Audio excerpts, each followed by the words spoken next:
Howdy. Yo. Welcome to the 19th episode of DUExplorers. Usually we do an intro, something to the effect of, we're not affiliated with Nova Quark, we're not employed by Nova Quark, we're not paid by them. We're just a group of fans that came together from the forums almost a year ago now to talk about Dual Universe. Has it been so long already? Almost. What, we started this in June of last year? We're almost there. Yeah, just about. Been a long time. Yeah. What was the last episode we did? What was it, September? The end of November? Somewhere around there? Yeah, Somewhere about there. around there. Yeah. Well... It was right at the end of PAX, I think. No, it had to have been after Kickstarter. Oh, yeah, it was after Kickstarter. That's right. That's whenever everything kind of went silent. I'm sure that there's other people out there that are going to be watching this video later on, who haven't been paying attention to Dual Universe quite as much as even us. And probably want an update as to what has gone on in the past, 4 months now? Yeah. You mean there are other people who haven't been staring at the forums like we have? There's certainly more backers than there are subscribers on the forum, still. That's I find that really odd. You know, I've never encountered that before. More backers than there are people on the forums. It's just it's not very common. Yeah, I mean, there's 8,777 backers right now, and how many people are on the forums? Last I checked, not nearly that many.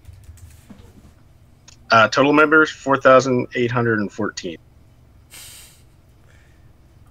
So, but that's half of the backers, and not everybody on the forums is a backer. So there's also that.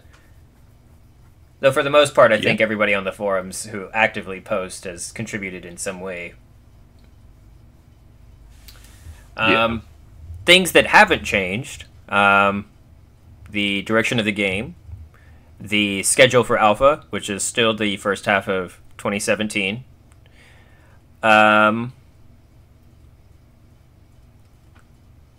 the forums still, from time to time, get people complaining about the subscription model. Yeah, that's never going to change. That's not going to change after the game comes out. So true. Unfortunately. I think, what was it? Was it in October? Did they have the open house in Paris? Yes. I believe it was in October, yes. I don't know if we ever played this video. I'll put it up. It's a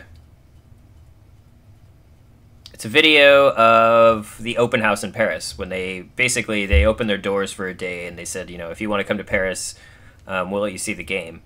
And mainly it was people from Europe that were able to attend, clearly. And so yeah, I guess the video speaks for itself. I'll just put it up. Welcome to the first open doors of Nova Quark, where we will let people try the game in pre-alpha stage, and we are very happy to welcome more than 50 people tonight. Welcome everybody, and let's start this. Well, their office is clean. So how did you find it? Found it pretty cool. I didn't expect to look as good as it does in such an early phase. Very exhilarating to test the game because I didn't think that we would be seeing the game live. I wonder if we do any of these next year. Simple thing to do. We are all there, we're seeing the same show. Yeah, to the forums or Discord or anything. Already, I know a lot of the non-English speakers stealing my plane. It's really nice. I don't know. They must have their own forums thing going on, or their own communities. And the graphics are really nice. Because I never see them. Probably. My favorite part is all the exploration with the spaceship. Would make the most sense. So all I know is I want their monitors. It has a lot of potential. Things are It was gargantuan. an exciting evening for all of us.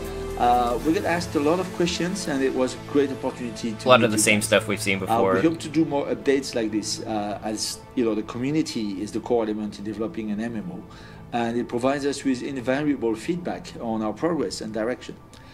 So thank you, everybody. Please keep spreading the word about Dual Universe, and big thank you to all those who attended. So that was the it was great meeting you all, open and house see in you Paris. soon in Dual Universe. Between then and now, they've also started doing these dev updates monthly. They started in December, and of course they had one for January, but we haven't seen one for February yet. Have we? No, not yet. Not yet. And of course we'll get to those videos here in a bit. I also wanted to showcase like some fan art. I don't know if anybody was paying attention to the pre-stream. We had a trailer, a fan-made trailer that we showed. What else? I mean, you guys have any other topics that you can think of that have been dominating the forums in the past 4 months? Kind of the same old, same old. A lot of people trying to start up their own organizations, that's for sure. Oh, yeah. A lot of Star Wars-based organizations, which I'm not complaining about. Some will be better than others. I think I've seen very interesting. Yeah, I think I've seen like an organization for every single sci-fi faction ever to have come about in some form of media. I haven't seen a Starship Troopers one yet. Good point, but that may be more for people that want a PvP on the ground. No, I just want to fly dropships and drop off soldiers full of, or full dropships full of new players, and then leave. Right, but you also want to be a space trucker, so that's trucking, just trucking people.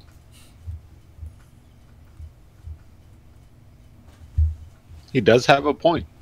I can just imagine you like sitting in front of your computer with one of those hard hats with beers stuck to the sides of them as you're playing. In fact, I'm going to make you one with the Dual Universe logo on it and send it to you.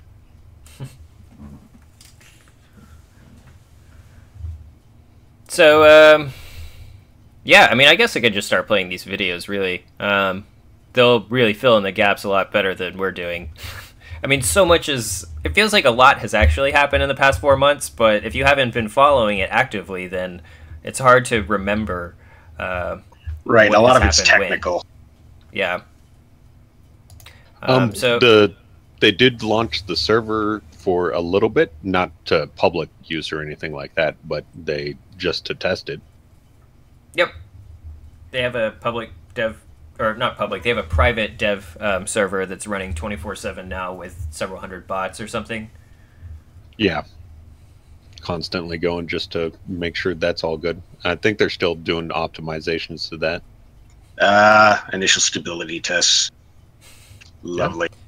I think that's what they call the dev release, or the dev... Like, alpha goes through several stages. Pre-alpha goes through several stages before it becomes public alpha. Or what we would say private alpha. Private alpha as in, like, only backers get access to it. Not public, because not everybody can just join. And the first stage of that would be, you know, internal tests. A later stage would be friends and family. And then there would be a cleanup stage. There'd probably be a few more stages between there and actual private alpha release. So how it goes, I'm looking at the post that we were given. Pre-alpha, then friends and family, first dedicated bug fixing phase, and then alpha team access, second dedicated bug fixing phase, then alpha release.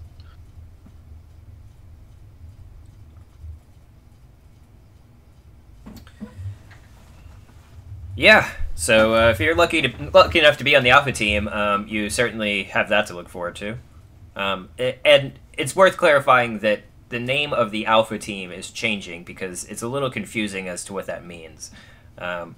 It hasn't been decided what the name is changing to, but the alpha team, as you see on the forums, the alpha team, as in the people that were chosen by Novacork to be on said, quote, alpha team, that name is changing to something else, which might be like, you know, Alioth Explorers or Alioth Expeditionary Force or whatever. I'm just throwing names out there. Nobody has any idea what they're going to pick for changing the name to.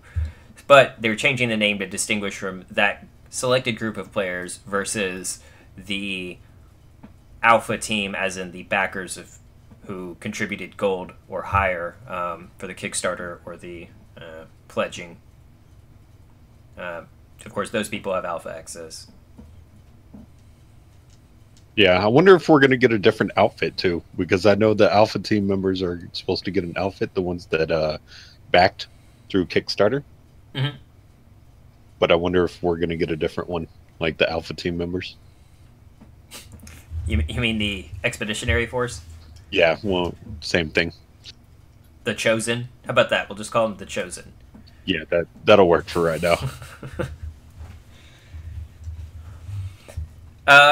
So anyways, that's a like little bit of that. There's a bit of news that doesn't really affect most people listening to this.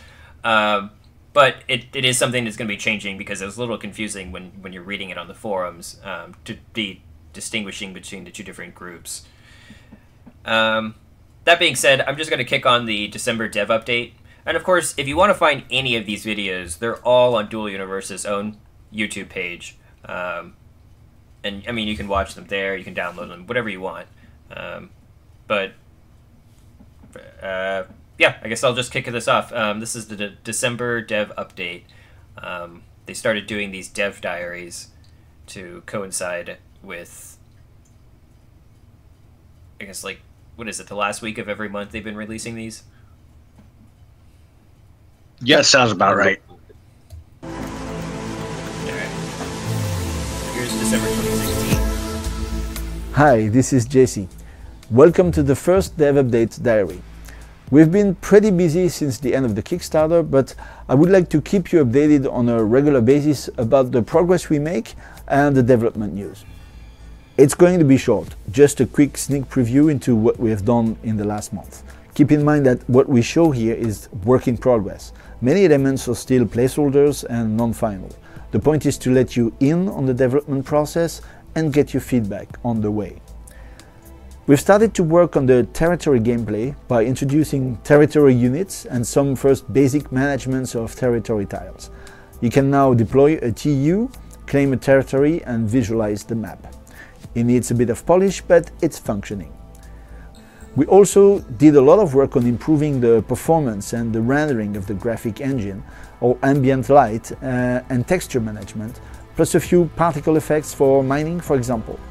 The challenge is to improve the quality of the image without, of course, lowering the frame rate.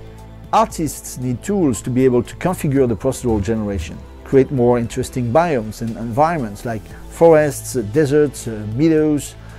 We've been working on this. It's not over, but it will help to create more variety in the final game, explore the possibilities of the generative functions in a more efficient way. On the server side, we've been working on new testing, improving performances, and also starting to set up a permanent test server with 10,000 players and constructs simulated in real time. We have also implemented the first It's a lot more detailed than the original stuff they were showing. With a simple radial scanner. The UI will be revamped entirely in the coming months, but we're still looking for the best formula. That's it for now. See you again in about a month. Thanks for watching, and thanks to all the new backers that have joined us on the new crowdfunding webpage. I wish you all a very happy winter holidays. A surveyor? Yeah, a surveyor of sorts.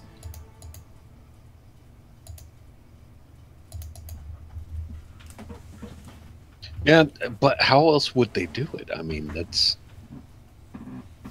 not real sure what a better way of doing it would be. No, I mean, I'm sure it's great. I just don't want to do it. I'll happily pay somebody else to do that for me.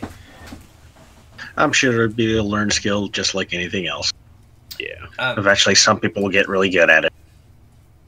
Yeah, that kind of reminds me of one of the topics that came up in the past month that I remember, which is refining, and what it will take to actually like take ore and turn that into a usable resource.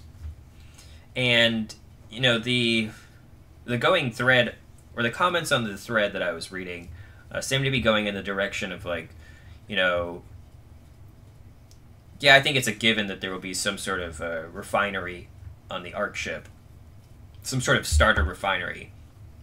But a lot of the discussions were kind of geared more towards like, how am I trying to say this?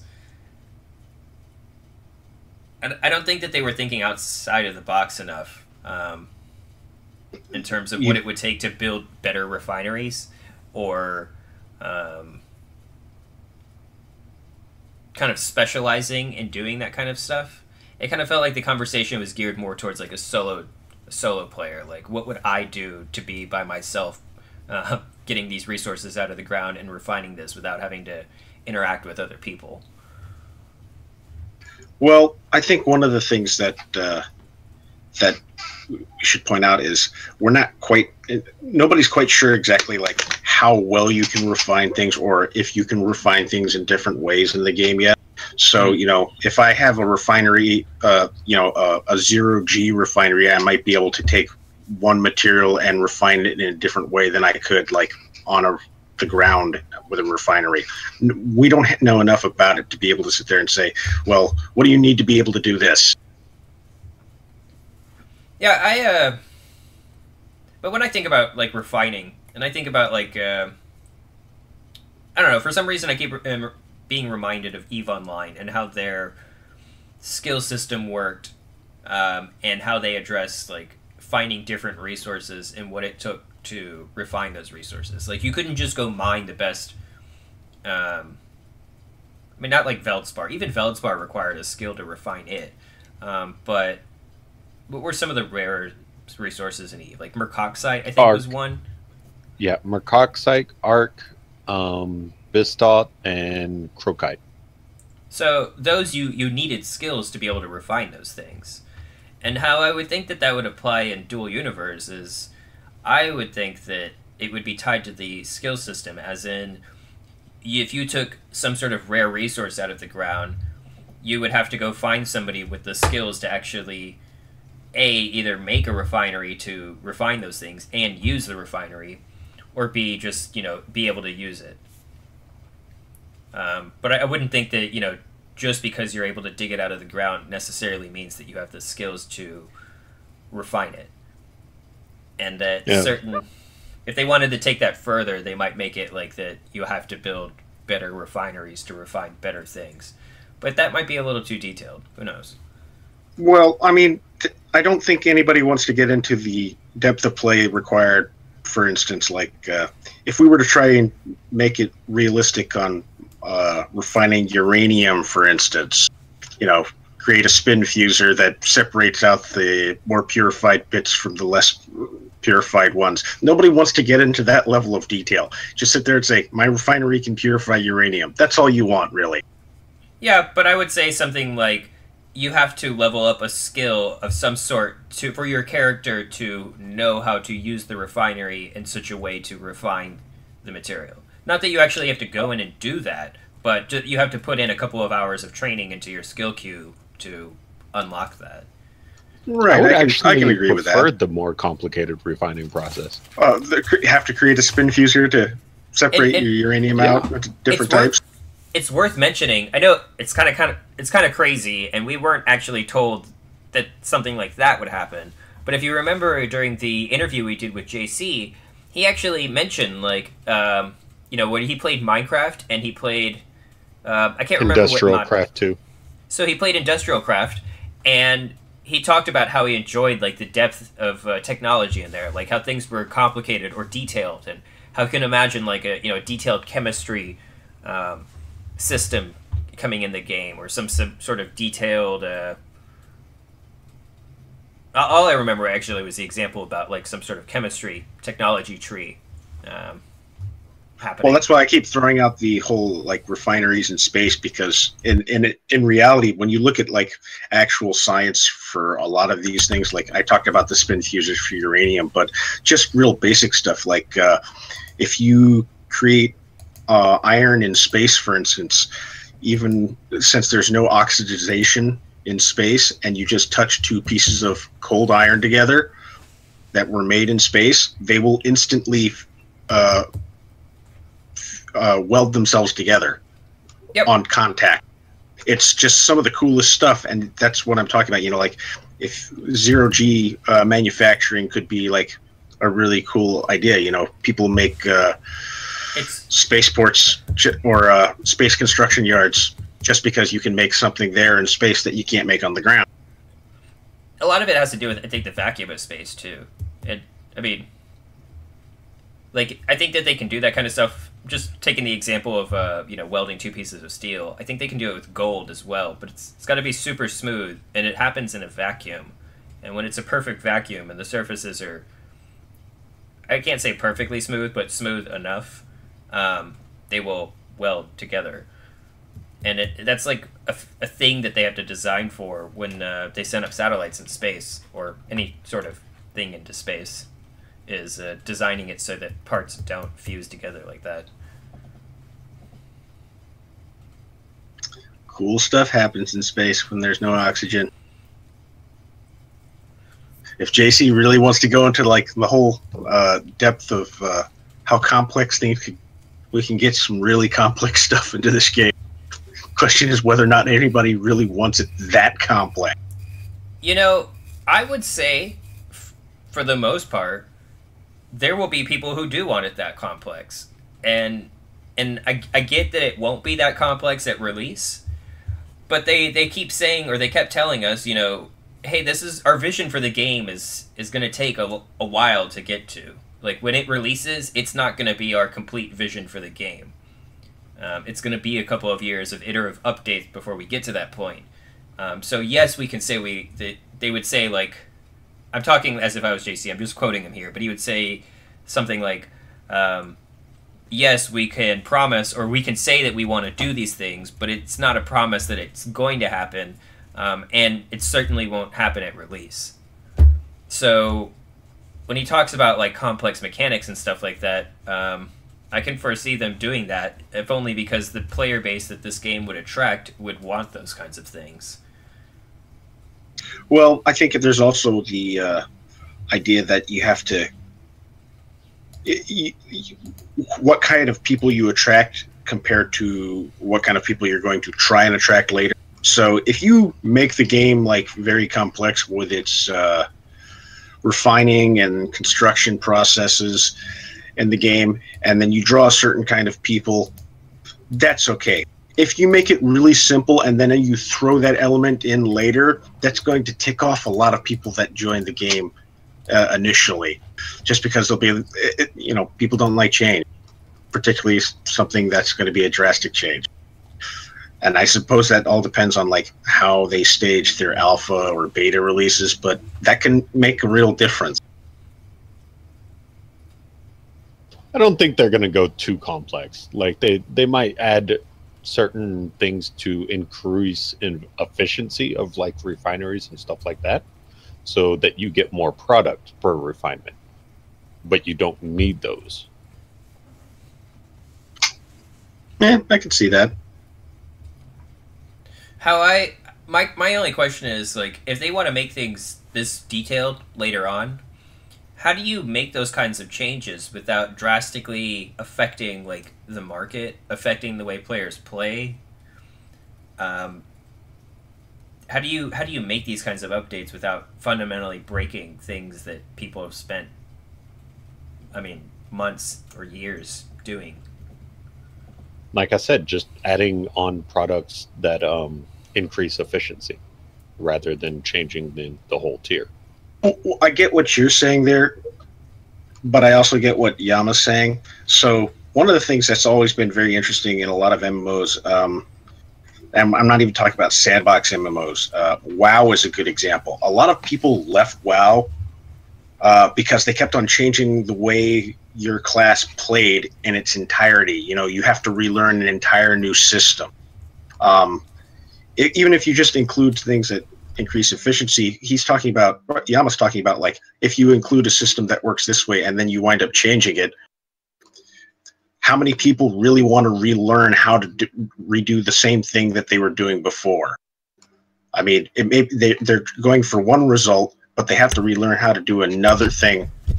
Think about these people who build these factories. Or, I mean, think about it like people who get, like, ultra detailed when they build things in SimCity and they plan them out, and then, like, they're hyper functioning cities that rely on other components of other parts of their city, and it's like a well-tuned machine.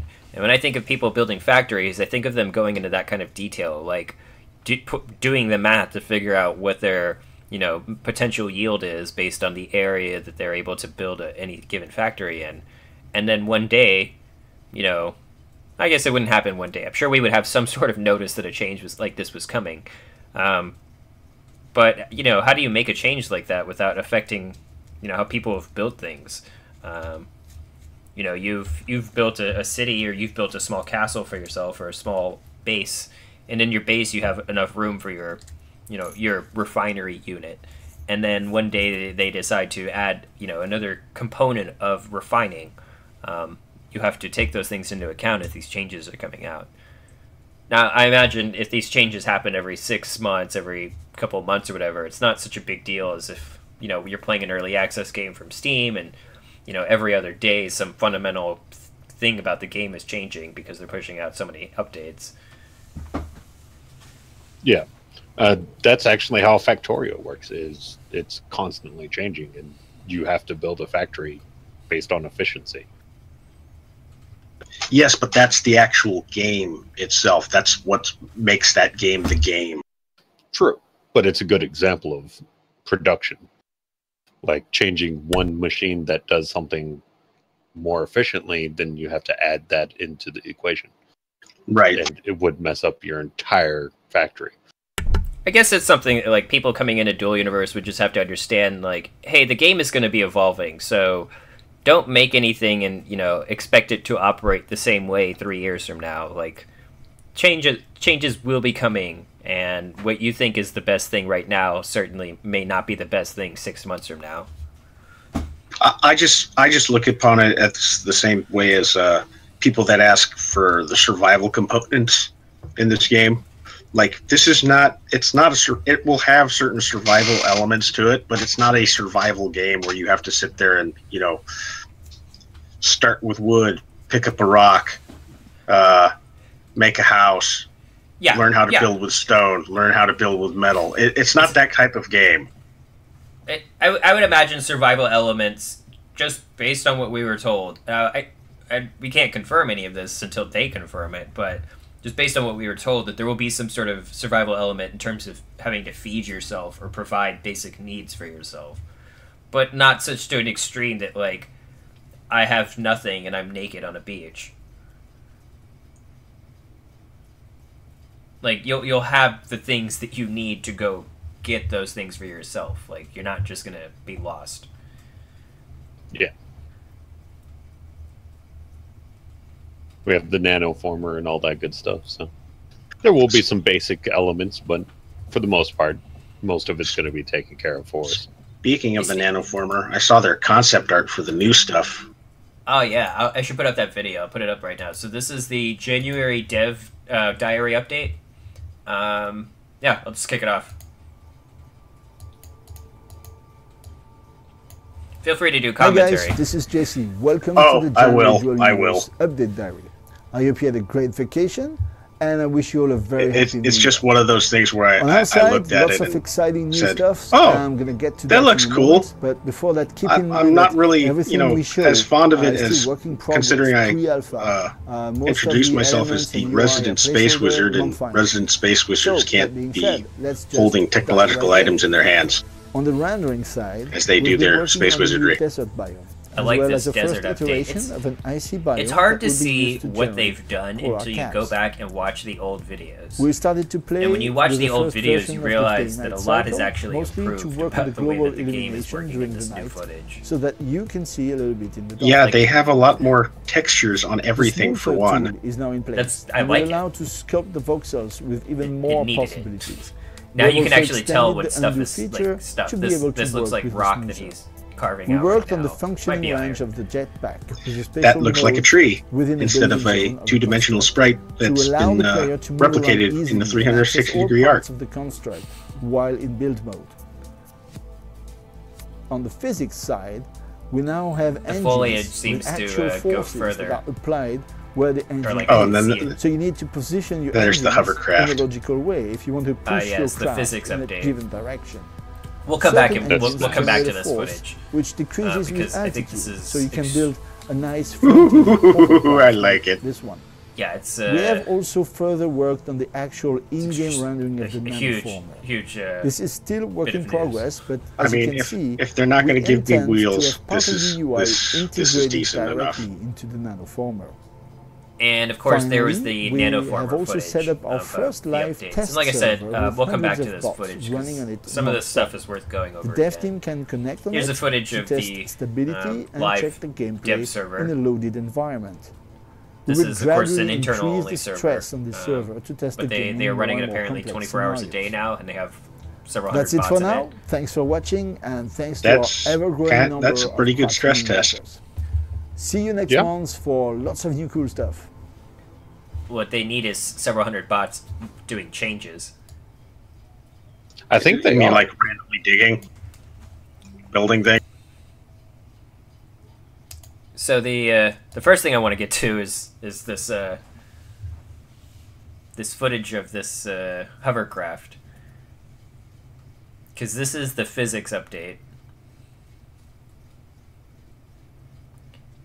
And as you can see, if you want a ship to go in a certain direction, you have to apply a force in it in a given direction.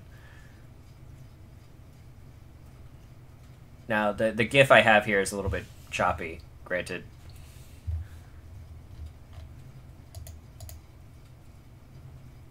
Well, this is going to make it so people that can program DPUs are very valuable to make these things easier to fly. My question for them would be, does a ship in a planet's atmosphere operate differently than a ship outside of the planet's atmosphere? I certainly hope so, because otherwise you wind up with some weird physics effects. Anybody who's played Space Engineers knows what I'm talking about. They use the same physics engine for space, on the ground as they use for space. So you'll build a wheeled vehicle and you'll go over the top of a hill and you'll just go flying.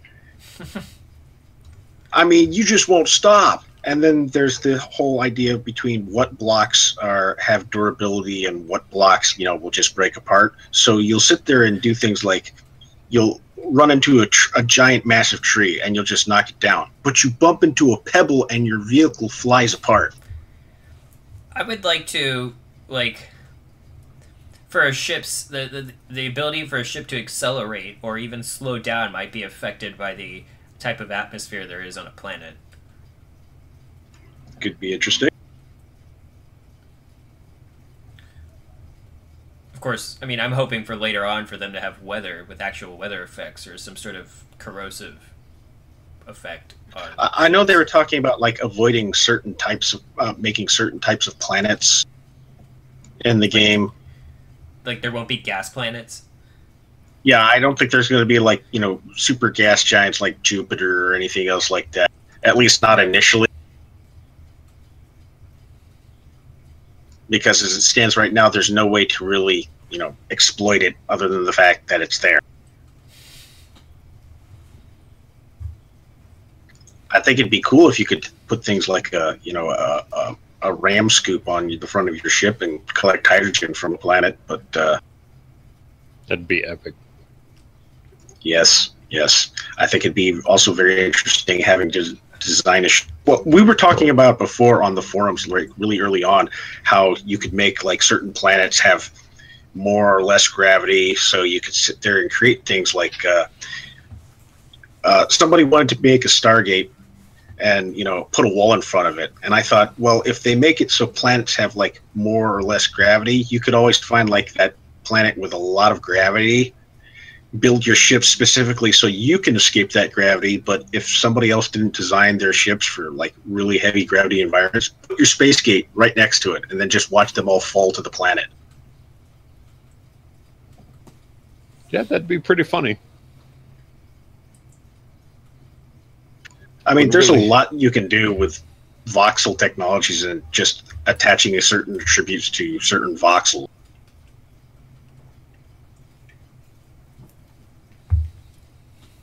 I'm really looking forward to this. This physics update makes me really want to play Alpha. I'm wondering if he's having such a hard time moving that thing because he's only got like 3 repulsors or something. You know, it's a little bit unwieldy because it's a tri-design. I don't know, maybe.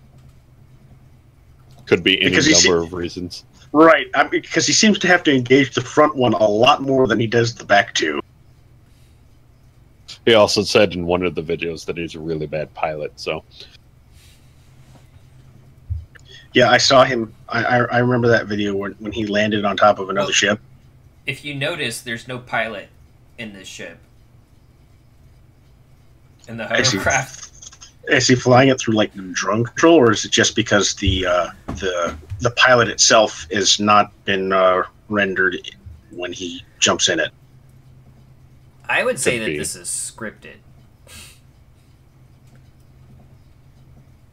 Yeah, I could buy that. If it's scripted, then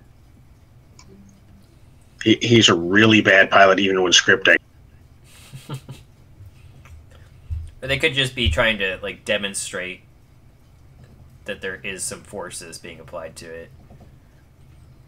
Kind of makes me think the question I had for you when we were off air, which is like if you were flying around in a big ship and the thrusters on one side of your ship were destroyed, would you just spin in circles because you have no force being applied from another direction? Like, well, and I remember we were talking about this. It was an interesting thing to come across because that's one of those ideas. Like, can we compensate for like the loss of a thruster? Like, can we build redundancies in the Lua programming for our DPUs? I mean, it'd be kind of interesting to see. You lost all the maneuvering thrusters on one side, so you can now turn left, but not right. Yeah, and then, like, being pretty much derelict, like, not being able to go anywhere, and simply, like, if battles are determined that way, they kind of... Yeah, it makes it really interesting, if that were the case. Battles won't simply be merely pointing and shooting. Like when they said lock and fire, it kind of made it sound more simplistic than it actually was when they explained it in more detail. Yeah, and maybe the ongoing tactic is shoot out their maneuvering thrusters and then shoot them as they can only move in a straight line. It could also be, you know, depending on what the strategy you're going for is. Like if you want to salvage the ship that you're about to overtake, like it might make more sense to target their power source or the bridge. I can also see it, you know, making it certain type of build philosophies. You know, people build on the cheap, so they build it so it has the bare minimum to do what it needs. But if it takes any damage, it's no longer capable of flying as efficiently. You know, like turning left or right. Whereas in people that build for, you know, heavy space battles, they have like tons of redundant engines and maneuvering thrusters built into the thing. I think that this is going to happen in stages. Like partially because they said that construct versus construct combat wouldn't happen at release. So I think that the way people build ships will happen in like different evolutions. Like for the most part at the beginning, you're not going to be building super defensive ships because you don't have anything to defend yourself against. But as time goes on and more construct versus construct combat comes out, then the design of ships will change, and a lot of like the original first generation ships will be useless because they'll be like sitting ducks. They won't be worth flying, and yeah, you'll just see this evolution of the way that ships are designed, and yeah. True. On the other hand, it might give you a leg up, even if it's a crappy design, to be able to control territory just because you have something there that other people don't. Like having the giant space station. That's an obvious piece of crap, but you have a space station and they don't. This is all very true. Take your space station from you. Right. I'm still convinced that I'm going to make a space station out of dirt. Let me know how that works out for you. I'm gonna make one out of wood. Why are you cutting down all these trees, Yama? I'm making a space station. That makes no sense. Just saying. Should be interesting, though. I think the first stage that we're going to get the game, like everyone's just going to be figuring out how to get the game, and then as further releases go, they'll be adding features, and then after everyone's figured out what the minimum specs for stuff is, I can see everybody in the Alpha team, just getting together and say, okay, I'm going to try this, you try this, you try this, and whenever somebody figures something out, we all get together and we show each other how to do it. Yeah. Depends on if we can kill each other or not. I totally forgot about the NaNoWriMo contest. Oh, yeah. Who won? Was it?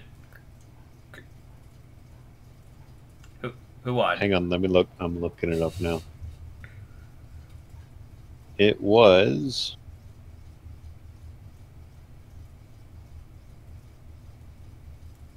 Two seconds. Looking it up. First prize was Ethros for short story The Bright Dawn. Second prize was Timorin for Rebirth, and third prize was Divius T for Left Behind. Cool. And I hope they enjoyed the prizes that they got. Both the pledges that they got. I think what were the rewards there? Gold, silver. The first prize was a digital gold founders pack, one key for Osiris New Dawn, one key for Space Engineers, and one key for Empyrean. So they definitely want you to get into the builder mentality even before their game comes out. I gave those prizes away. Right. Second prize was one digital silver pack, one key for Space Engineers, one key for Empyrean, and third prize was a bronze pack, a closed beta key, and one key for Empyrean. The community prize, I think that was the just for all three of them, they got the famous writer title. Nice. Nice. It is nice to have a title, a unique title in the game. Yeah, it is. And I think of this more like in the long term. Like, I'm thinking of what happens if Dual Universe becomes a game like EVE Online. Even half the subscriber count of EVE Online, it would still be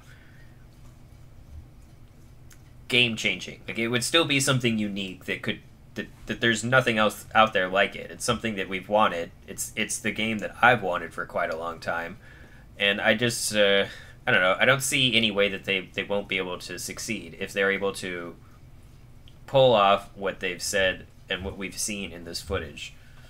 Yeah, it's going to be epic. EVE Online has I think on average around 30,000 people online at any moment in time. So even 15,000 people online. Well, 24 hours a day. this is one of those things where, I mean, like you said, this is the game that you've always dreamed of. This is the game that nobody else has made. It's a building game. It's a sandbox building game, and it's an MMO. Nobody else combines it like this. Yeah, and it's certainly a risk for them to attempt making it, because there's no guarantee that it's going to be a success. Although of course, my view here is skewed because I do this show and because I'm so involved in the game. But I wouldn't have backed it unless I didn't think that there was. I don't think that there's a way that they can really. There's definitely potential. Yeah, if they can do the things that they say they want to do, and when the game releases, now granted, I think any game that releases has some issues when it comes out, but if the game releases in a playable state and it can be pulled off in the scale that they're saying that it can be pulled off, it will just grow like at an unstoppable pace. Hey, when Chris Roberts, the guy from Star Citizen, who's gotten millions of dollars from people contributing to his stuff, says, I'm going to back Dual Universe because this guy's got a really cool idea. Maybe he's on to something. And really, I mean, one of the big complaints I hear, I'm just throwing something out there. One of the big complaints I hear about any new game, any new multiplayer game or survival game or sandbox game that comes out is that, how do I start with my friends? And even in EVE, I mean, you can start with your friends by joining up with their corp, and you don't really need to have a high level of character in EVE to be able to do something and hang out with your friends. But certainly there's other games that make it quite difficult to go find your friends, like, say, DayZ. There's a whole vast hellhole between you and your friends. Whereas in Dual Universe, everybody starts in the same place. There's a center to the world, to the game universe.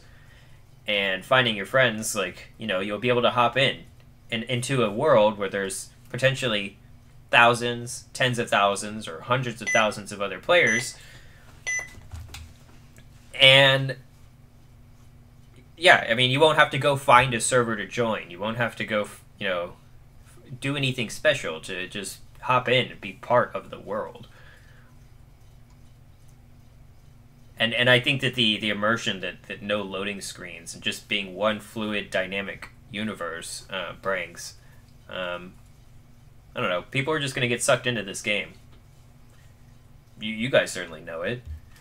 I hope so. I definitely do. It's going to be quite the game.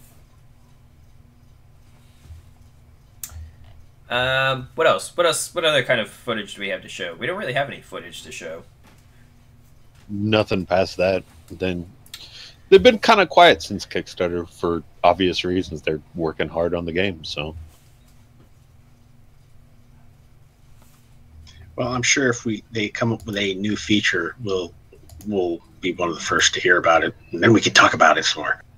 Oh yeah. Oh yeah. Of course, there's things that we can't talk about. Well, then there's also this. They have the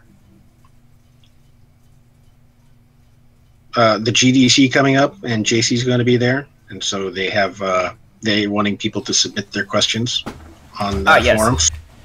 So if you can't make it to San Francisco on February 28th for this Dual Universe meetup, I'm calling it a dinner, really, because it's at a pretty nice Italian restaurant in San Francisco, and yeah, so I'm calling it the Dual Universe dinner, but they can call it the meetup if they would like.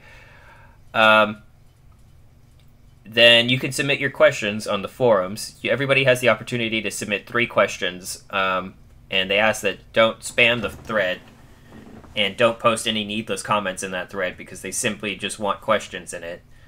And from there, they will pick questions, and then there will be a 2-hour, presentation at this event on the 28th in San Francisco. And this will be live streamed on Facebook, so you can watch it live there. I've suggested that they've used Restream or something, but who knows what they'll end up doing. But for sure, it will be live streamed on Facebook, and I'll be recording footage as well. Probably be trying to put together a video afterwards. We'll see how that goes. Yeah, but I recommend that you go out there for this event if you have the opportunity to attend. You don't have to pay for GDC to go. You just the dinner is free. You just have to RSVP. I'll be there. I bought my tickets as soon as I found out. Well, I'm sure the dinner isn't free. No, you have to pay for your own dinner. They said the first drink was on them. Oh, okay. Are you gonna order like a Long Island iced tea or something? No, I'm gonna order. I'll probably look at their cocktails. I like liquor. I like cocktails. I always get something different. There's this great bar here in Austin called Peche. It's this New Orleans style bar, and they have, I think, the best cocktails in Austin. They made one with like yellow chartreuse and egg white and some other liqueur, like some lemon liqueur in there, and came out. I don't know. It's hard to describe, but I like cocktails. Well, maybe they'll finally answer my question that I've put out multiple times. Will I get to have a bow like in the concept art? You and and then there's someone else who wants swords. I think that's Torque that wants swords. Swords or knives or something like that. Look, there's a basis for my question. He has concept art with a guy with a bow. It was just concept art. It's just, it was a dream. Hey, and then they also talked about balloon ships and airships, but, we never seen any talk about that. True. And submarines. Submarines. Yeah, I want a submarine. Be awesome. I want to build an underwater base. Yeah, it kind of makes me wonder how water's gonna work in alpha. I mean, we talk about this all the time, but I don't think that water is something that you can add after the release. Like, it seems like it would have to work in some way before release. I mean, I can understand if they don't introduce components that only work underwater right off the bat. So no building submarines at the get-go. But going over water or even like diving into it, I could see that. I would hope that in alpha, or at least by beta, that water is a barrier. Like, you can't just walk across it, or when you walk into water, you don't just walk on the ground underneath the water, and water's just this texture. Mm-hmm. I hope that it acts like a barrier. You don't want it to be ice like in Space Engineers, and you don't want it to just be something that makes your vision fuzzy as you walk at the bottom. Yeah. Like, I would like it to be some sort of border. I mean, because that's what oceans are. They're borders. Especially on a planet like Alioth, when you see it, and you see all the footage. It looks like I can claim like sections of water. I'm sure there should be some use for claiming a section of water. Yeah, like a underwater base. I think it'd be also very interesting that certain elements can only be found like underwater. I really want there to be reasons to go places other than just because it looked pretty. Oh, there will be. And it's been said that most of the higher tier resources won't be close to the Ark.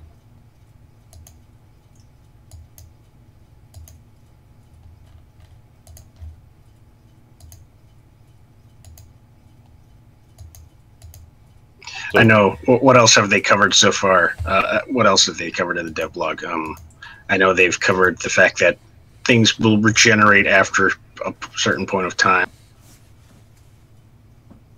as it stands right now.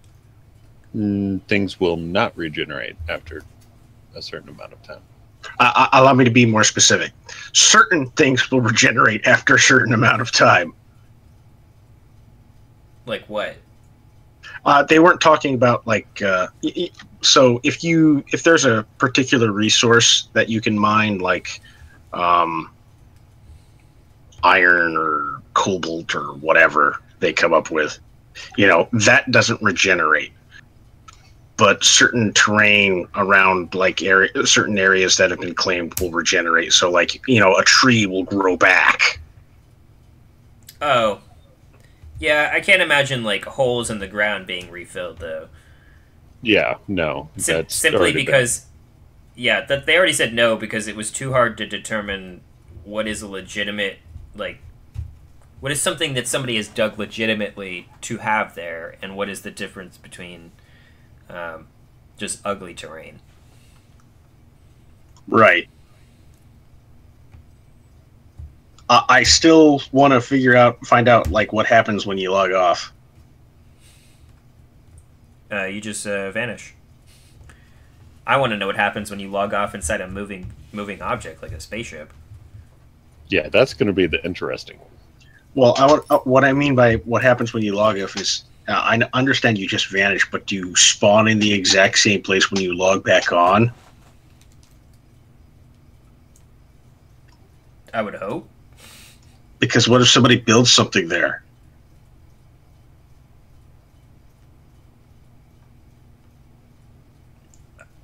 Does it just shunt you off to like the nearest open space? What happens in Minecraft? You vanish. You vanish, but when you log in, where do you go? You right where you logged off. But what if someone fills it in? You spawn inside of a wall. I thought that you spawn above ground. No, you spawn inside of the wall and die. And then you have to... Good times.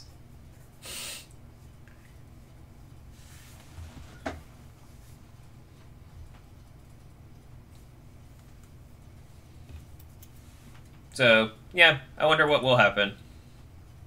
I imagine that it will compute somewhere in a given radius around an area where it's safe to log in. And then there are the other things like, I can imagine Twerk building a box around me where I logged off. So when I log back on, I'll just be like, you son of a... And knowing him, he'll make it thick. That'll be me. Oh, you too, huh? So there's two people I gotta worry about. I'm going to get as far away from the Ark ship as humanly possible. I was about to say, I'm just going to leave the area just so nobody screws with me. Day one, I am venturing as far out as possible, and probably for hours, I will just wander in one direction until nobody is near me. Probably. I mean, you should team up. We'll just, like, go halfway in one direction just to cover each other, and then, like, split different ways, go another way. So I'm looking at the chat on the YouTube stream, and somebody has mentioned that don't you guys think the game's a bit far forward? I would like a bit more of a definition of what you mean by far forward. Do you mean that you think that what they're trying to do is not possible? That it's, too much for one game? What do you mean by far forward? Might mean it's too far out. Possibly, if that's what he means, I'd like that definition. I mean, that's what I want him to define. Does he mean it's just too far out? I don't know. I certainly believe that what they are trying to do is possible. And I'll put it one way. The same technology that they're using, not the exact same, but the same methodology about which they're going about this, is how they were able to do Halo 4 using Microsoft Azure. So Halo 4 servers all run on the cloud, but the way at which they're able to distribute that work is like the same programming methodology that they would apply as into Dual Universe. I guess you can read the... I don't know a good video to recommend to people, but if you Google for actor model, or actor model framework, or actor model game development, you'll see tons of articles of other people who have already done work in this area, either in game development or other areas where the actor model is used. Okay, so he or she has redefined what they meant. So is it a really big challenge? Yes, it is a really big challenge. Nobody's actually tried to do a game like this before. They've come up with elements of it, like Space Engineers can have multiple players playing in a sandbox world, but it can't have a whole lot of people playing in that sandbox world. Yes, kind of. It tries very, very hard. But wouldn't you say the striking difference is that this game is designed for that from the ground up, whereas Space Engineers was not? And the main reason why we can bring up that it's not as far-fetched is because we've seen we've actually seen some of the patents that JC has come up with to make this game possible. That's actually the reason why a lot of companies are investing in. Chris Roberts, that's making Star Citizen, invested in this in Dual Universe because that technology will make his game even more possible. If not his game, I would say that it's an important technology just for MMO gaming in general, or large-scale gaming. If this was the kind of thing that Second Life was able to do, Second Life would probably be a way more popular game. And although it's a fringe game, like, there's some things that people are able to do in Second Life that are crazy. And there's a lot of money that goes back and forth in Second Life. Totally different game, but... And single shard MMOs aren't exactly new either, so it's actually been done before, but you have to realize that back then when they were coming up with single shard servers, that was kind of a downside, because they were mostly MMOs like for fantasy type games. So you'd have a bunch of people waiting for one particular spawn so they could kill it because it dropped one particular item that everybody wanted. Like Asheron's Call, I think. Wasn't it a single shard? Or Asheron's Call was a single shard, yeah. I mean, as in, like, I know that they probably had multiple Asheron's Call servers, but on a given map, there was no instancing, as far as I know. Like, it was one continuous single world, or single map. Yes, it was a single map. Everything was... every dungeon was mapped out in the world. It wasn't instanced. And you are welcome for the reply. I think that even the network technology though is doable. I mean, it's not totally new stuff that they're just coming up with. Not all of it is brand new. They're just applying it old, or I guess fairly recent technologies and methodologies in a way that hasn't been applied before. And as for it being actually the game being far out, I don't think it really is far out. They're following a fairly they're following a fairly quick advancement period in their development and putting out new things, moving towards alpha, moving towards beta, that kind of thing. The only difference is there's a lot more transparency on this. We're getting a lot more information of when things are going to alpha, when things are going to the beta, what things have been developed for the game. Whereas in most game companies, you hear about it when they're like 6 months from release. And though we talk about a lot of features, we talk about a lot of things that the game will have or that we want it to have, when we ask them questions, they're quick to say no about things. Like, there are things that they're like, no, absolutely not. Like, that's just doesn't make sense, or it's not feasible, or whatever. And then they'll admit when something is not feasible for them, or for their technology. And I think another angle to look at this at, I might be going off topic by saying this, but some of their earlier interviews from last year when they were asked about like the future of the company, they said that they wanted to be seen more as a technology company rather than a game development company or a content creator. They don't want to be content creators. They want to be seen more as a platform.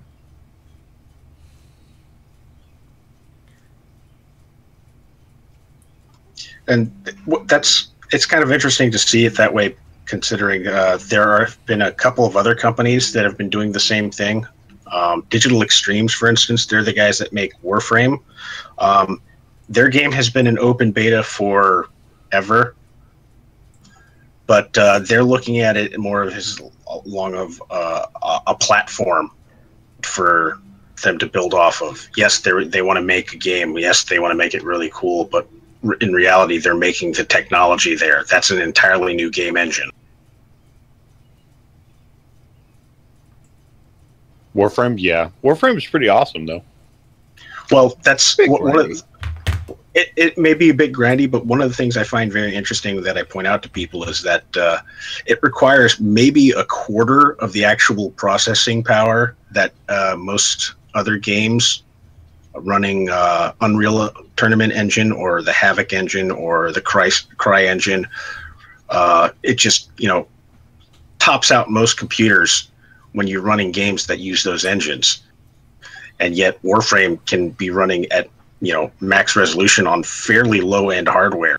And that's because they've made an entirely brand new engine, and they're not working off of previous programming architecture. I think we're kind of going off track here, but we are. But that tends to happen. I think that the point is, I think what they're trying to do is possible. And with that being said, it's probably a good time to wrap up this episode. So, considering we're like at what, an hour and a half now? Yeah, something like that. We had things to talk about. Yep. I would say we might be back next week, but I would actually put a better bet on 2 weeks from now when we'll be back when I will be back from San Francisco. But who knows? I won't make any promises, but I'm hoping we're back next week. I don't know. It's up to everybody's Take lots schedule. of video. Really For depends sure. on the news. How much information we get between now and then. Stay away from Berkeley. Yeah, no comment. Anyways. No, they hate your e-cigarette. Do they? Yes, they consider it actually smoking, so you can get arrested for smoking in like public places or even on the sidewalk if you're using your e-cigarette. Man, I thought it was in America. Again, off topic. Anyways, I guess until next time. Yeah. Catch you later, everybody. Have a good one.